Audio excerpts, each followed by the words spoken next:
If you're working on framing a house, you gotta know why the bottom plate needs to be pressure treated.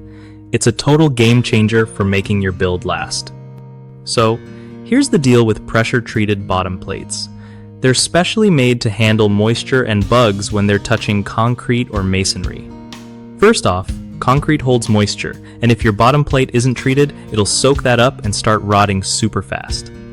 Also, untreated wood is like an open invitation for termites and other pests that will chew it up if given the chance.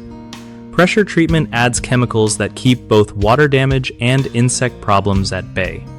It also helps the wood stick around longer without warping or breaking down. Building codes usually require this treatment exactly for those reasons, so you won't get in trouble with inspectors. When you're putting your framing together, make sure you grab pressure-treated lumber specifically for the bottom plate that touches concrete or masonry. This step saves you from costly repairs down the road and keeps your structure solid. One of the biggest mistakes people make with framing is using regular wood instead of pressure-treated wood for the bottom plate, which leads to rot and pest damage quickly. Fix it by always choosing pressure-treated lumber where wood meets concrete. Another common slip-up is not checking local building codes for specific requirements on treated lumber.